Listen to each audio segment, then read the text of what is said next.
Good morning, everyone. Well, it is morning here in Playa del Carmen and a little humid, as you can see by my skin. It is rainy season here in Playa del Carmen, so if it doesn't rain in the morning, it tends to be, and it rains at night, it tends to be pretty humid and damp. So, for those that want to come and visit during the months of September, October, November, just keep that in mind if you can't really stand the heat and the humidity. Anyways, I love it. So I definitely enjoy working outside a lot. And this is a great cafe. It's called Chucho Cafe. It's actually across the street from where my son goes. So it's pretty convenient for me to work here. I enjoy working in cafes. It's part of my personality. I'm around people and buzzing, but I still have my own privacy, which is very important. I have not done any videos in a while because I wanted to take care of the business. The business is doing great. I've had some personal challenges in terms of, I guess, a mindset, which I find a little ironic because in the seminar that I covered with Jonathan last month in California, I did cover mindset. So I find it ironic because it's something that I sort of stressed. It's so important. I would say it's 80% of building a business is your mindset. And I've heard this quite a lot, and I wanted to get that across all the people that came to our seminar. But it was something that I heavily focused on for myself as well. It's very important to get that straight because, that's going to kind of determine your business growth. So, at first you learn how to build a business and you learn the fundamentals of it, and then you learn to make money. And then after you get to the point where your business is self-sustainable to a certain extent, if you don't have the right mindset, then you can start to self-sabotage your success. And what I mean by that is if you don't necessarily have an outcome, a goal, then you don't really know what you're working towards. Now, the goals may change, of course, and you have to be flexible enough to sort of adjust along the way. But it's very important to get clear as to what the hell you want out of life, especially when it comes to business and cash flow coming in. So when I spoke at the seminar about the mindset, I brought up a very important idea. It's something that I want you to take into consideration when you're building your online business. So there are three types of, there's three things that I want you to consider when you're thinking about building an online business. So your online business needs to reflect your personality traits. It needs to reflect your lifestyle, and of course, it needs to reflect the financial goal. So you have to get very clear on these three as to what you want. Gary Vaynerchuk stated from the beginning that he wants to buy the jets. That's his personality trait. He's very outgoing, very passionate, and very outspoken. So it's something that you need to consider about yourself. Like, who are you at core? That's going to decide your business value, your flow, your process, and how you're going to handle your business. And you need to understand that so you can bet on your strengths. To give you a very practical example for yourself, you may not necessarily feel comfortable dealing with a lot of customer service issues for your eBay business or in general. That doesn't make you a weak person. Of course, you have to understand that customer service is essential for any type of business, right? And I do recommend and stress to read The Thank You Economy by Gary Vaynerchuk, something that it will definitely open up your mind and help you deal with the customers a little better. But if that's not your strength, that's okay. You just have to accept that, and maybe you need to delegate this part of your business. So maybe the virtual assistant that's working for you, or you plan to hire, that could also take on customer service for you. And eventually that should happen anyway if you want your business to grow. So you need to bet on your strengths. What are you good at? Maybe you are very good at automating your store. You understand what to sell. You're very heavily into the programming, the developing part of it. So bet on that. Build your business around that so they can actually help you, right? So it can grow. The second part of it is actually the lifestyle. So, how's your life? Are you a digital nomad? Are you working 9 to 5? You have a full-time job? Are you a stay-at-home mom?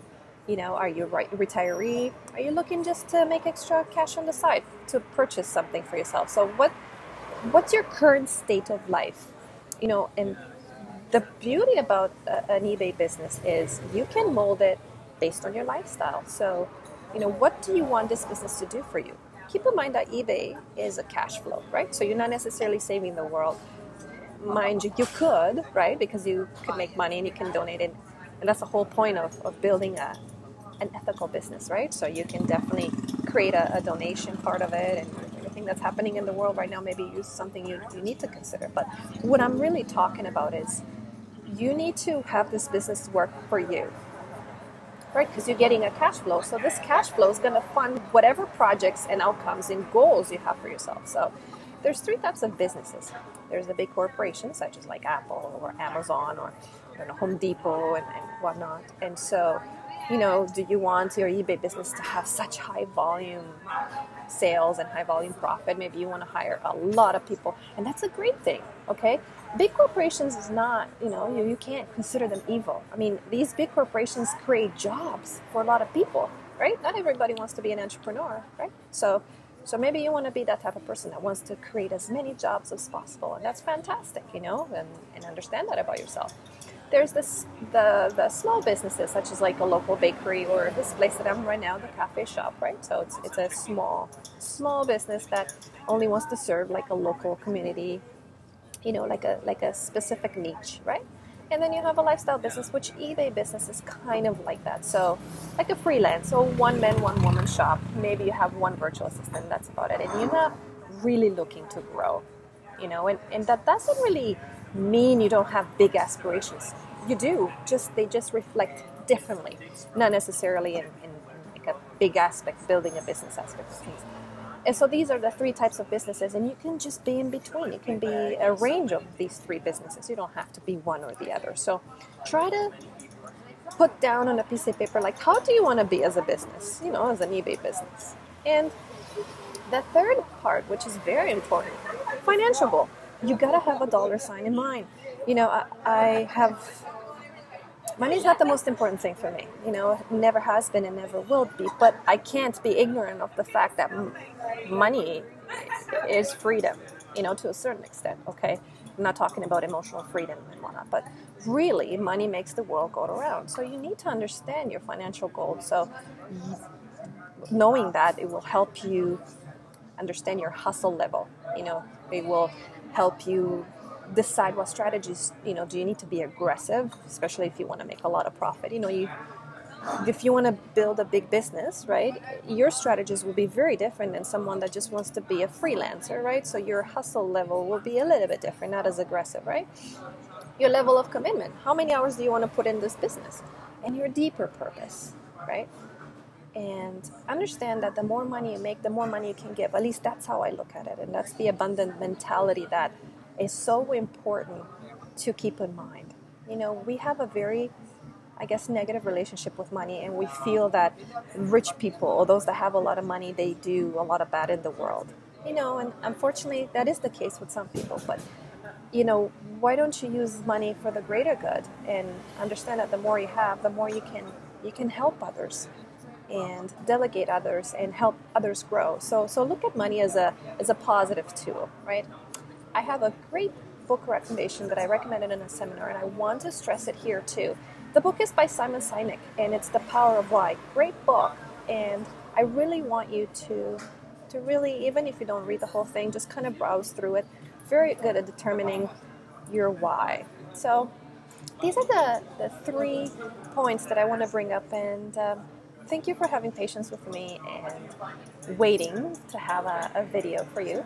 I will be putting more videos more often, and I do want to talk about mindset because personal development is kind of my passion, and health and fitness. And of course, as I go along and learn for myself, I want to share my experiences and my journey along the way. So thank you so much, and as always, happy selling.